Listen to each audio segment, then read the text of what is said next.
بسم اللہ الرحمن الرحیم۔ واو اور اذ جب، فرق پھاڑ دیا، نہ ہم نے، بھی لیے اس ساتھ، کم تمہارے، البحر دریا کو، پس انجئی نجات دی بچا لیا، نہ ہم نے، کم تمہیں، واو اور اغرق غرق کر دیا، نہ ہم نے، آل فرعون فرعون کو، واو اور ان تھے تم تھے تم، تنظرون دیکھ رہے،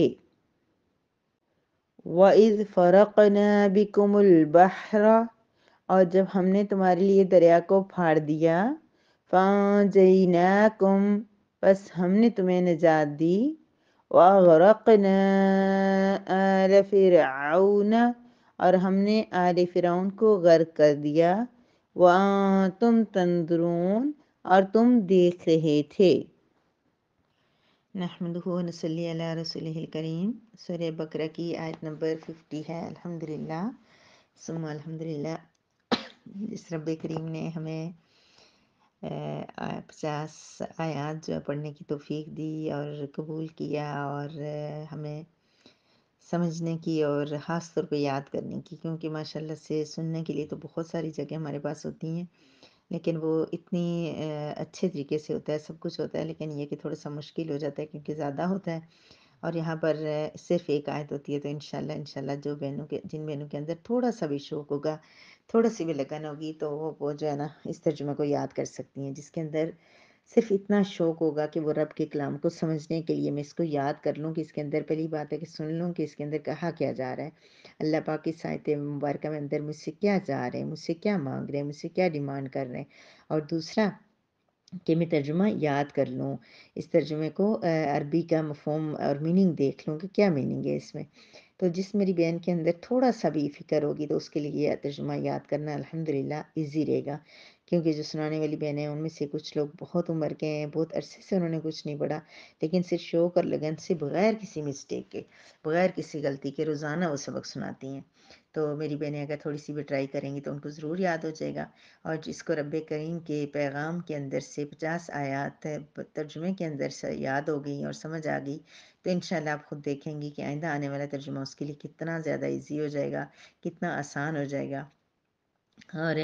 پھر یہ کہ جس رب کریم نے ہمیں یہاں تک پہنچا دیا ہے، اسی سلو پروسیس کے ساتھ آہستہ آہستہ دیکھیں کتنے لوگ درمیان میں آتے ہیں، روزانہ ایڈ ہوتے ہیں، پھر لیفٹ ہوتے ہیں، پھر جاتے ہیں۔ تو اللہ پاک ہم سب کو استقامت عطا فرمائے۔ استقامت سے مراد یہ نہیں ہے کہ صرف اسی گروپ کے اندر ہم لوگ باقاعدہ رہیں، لیفٹ نہ کریں تو ہم بہت مستقیم ہوں گے، استقامت والے ہوں گے اور سب کچھ، کہیں بھی کسی بھی ذریعے سے اللہ پاک ہمیں اپنے کلام کے ساتھ جوڑے رکھیں۔ اب دیکھیں رمضان مبارک جو ہے آ رہا ہے ہمارے پاس، اس کی وجہ سے بہت سارے لوگ جو ہے نا قرآن پاک کے ساتھ جڑنے کی ترتیبیں بنا رہے ہیں، عالمات جو ہے وہ ترتیب بنا رہی ہیں کہ ہم کس طرح قرآن کو پورے قرآن کا دورہ کروا لیں، سنائیں، اور سننے والے بھی بہت ایکسائٹیڈ ہیں کہ اس مہینے میں اور کچھ نہیں تو ہم ایک دفعہ قرآن پاک سنیں گے۔ تو بہت سارے پلیٹ فارمز ہیں، بہت اچھے اچھے ایڈز ہیں۔ اب چونکہ میری عادت ہے کہ میرا مطلب طریقہ کار ہی یہ ہے کہ جب تک میں کسی چیز کو خود نہ سمجھ لوں، مجھے نہ پتا ہو کہ اس کے اندر کیا ہے کیسا ہے، تو میں شیئر نہیں کرتی۔ تو آپ لوگ دیکھ رہے ہوں گے، آپ کے پاس بھی بہت سارے نمبرز ہیں، بہت سارے ایڈ آ رہے ہوں گے، تو جہاں پہ آپ لوگ سیٹسفائیڈ ہوں، یہ نہیں ہے کہ جو نظر آئے لنک اس کو فوراً جو ہے نا میسیج کر دیا اور وہاں ایڈ ہو گئے، وہاں ایڈ ہو گئے، وہاں ایڈ ہو گئے، پھر چھوڑ دیا، پھر لیفٹ کر دیا۔ نہیں، پہلے یہ بات یہ کہ کچھ کا تو اندازہ نہیں ہوتا، ایسے لگتا ہے کہ سارے ٹھیک ہیں، اس چیک کرنے کے لیے تو کر سکتے ہیں ہم یہ کہ ایڈ ہو جائیں، اور بعد میں جب ہمیں نہیں مناسب لگے، نہیں ٹھیک لگے تو ہم اس سے لیفٹ کر دیں، جو ہمیں زیادہ اچھا لگے، جن کی وائس یا جن کی بات زیادہ سمجھ آ رہی ہے، جن کا طریقہ ٹھیک ہے، وہ ہم اس کو جوائن کر لیں۔ لیکن یہ کہ رمضان کا اس کے ساتھ تناسب بڑا اچھا ہے، رمضان اور قرآن، بہت سارے لوگوں کے اندر یہ جذبہ آ رہا ہے۔ اللہ پاک اس کو قبول کرے، اور جو چیز جو جہاں آپ کو اچھا لگتا ہے آپ وہاں بے شک ضرور ایڈمیشن لیں۔ اور ساتھ یہ کہ ایک دل کیا، میں نے کہا بہت سارے لوگ ہیں جو رمضان میں ضرور کہیں نہ کہیں دورہ کرتے ہیں، اور ایک پڑھنے پڑھانے کا خوبصورت سلسلہ چل رہا ہوتا ہے، تو ایک مہینے کی جو ہے نا اسکپ کر لیا جائے، لیکن نہیں، پھر ہمت نہیں ہوئی۔ مجھے لگتا ہے کہ ابھی پہلے ہی بہت زندگی کے بڑے سال ضائع کر دیے، تو اب یہ کہ اس پورے مہینے میں آپ کا یہ سلسلہ چلتا رہے گا اسی ترتیب کے ساتھ، اسی انداز کے ساتھ انشاءاللہ۔ اور یہ ہے کہ رمضان میں ایک جذبہ ہے، تو اگر آپ کسی دورہ میں حصہ لے رہے ہیں، 2 گھنٹے کی کلاس لے رہے ہیں، ڈائی کی لے رہے ہیں، سن رہے ہیں، سب کچھ ہے، لیکن یہ 15 منٹ ایک اس طریقے سے اس پیٹرن کے مطابق آپ نے ضرور دینے ہیں۔ انشاءاللہ اس کا افادہ، اس کا فائدہ، اس کی چیز امپورٹنس اپنی جگہ پہ، کیونکہ یہاں ہم صرف سمجھ نہیں رہے، یہاں ہم یاد بھی کر رہے ہیں، ہم بہت غور سے ہر چیز کو دیکھ رہے ہیں، تو انشاءاللہ اللہ پاک ہمیں اس کا بہترین اجر دیں گے اور اللہ تعالیٰ اس کو قبول کریں گے، اور اسی کوشش پہ رب کریم جو ہے نا آپ کو پھر ڈائریکٹ کسی ایسی ٹیچر کے ساتھ لگائیں گے کہ جہاں جو اپنے اپنے ذہن اور استطاعت کے مطابق چاہیں، تو پھر پورا قرآن پاک ترجمے کے ساتھ 1 سال میں، کوئی 2 سال میں، کوئی 3 میں، کوئی 6 مہینے میں، کوئی 8 مہینے میں میری بہن پڑھ لیں گی، بس لگن اور جذبہ، بس صرف رب کے کلام کو سمجھنے کی جستجو، خواہش، یہ چیز آپ کو بہت موٹیویٹ کرے گی، یہ ہمارے اندر ہونی بھی چاہیے، اور انشاءاللہ اللہ پاک قبول کرے۔ بہرحال آیت نمبر 50 سے یہ ساری بات چلی، تو آیت نمبر 50 کے اندر اللہ تبارک و تعالی ہم سے یہ فرما رہے ہیں، سورہ بقرہ کی آیت نمبر 50 ہے، جس میں اللہ تبارک و تعالی ہم سے یہ فرما رہے ہیں، ایک واقعہ ہمیں مزید، جیسے کہ آپ نے دیکھا ہے کہ اللہ تبارک و تعالیٰ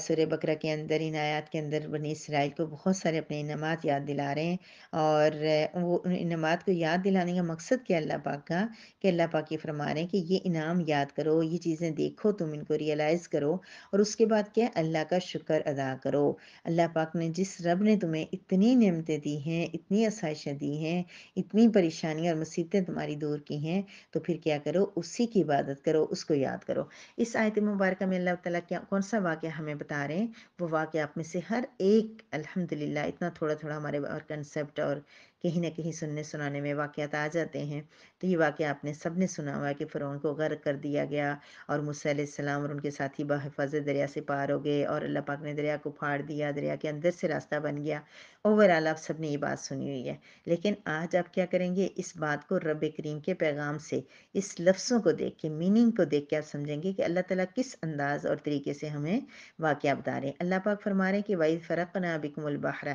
جب ہم نے تمہارے لیے دریا کو پھاڑ دیا، کیا مطلب، کیا ہوا یہ واقعہ، یہ آپ کو پتہ ہے، لیکن کیا تھا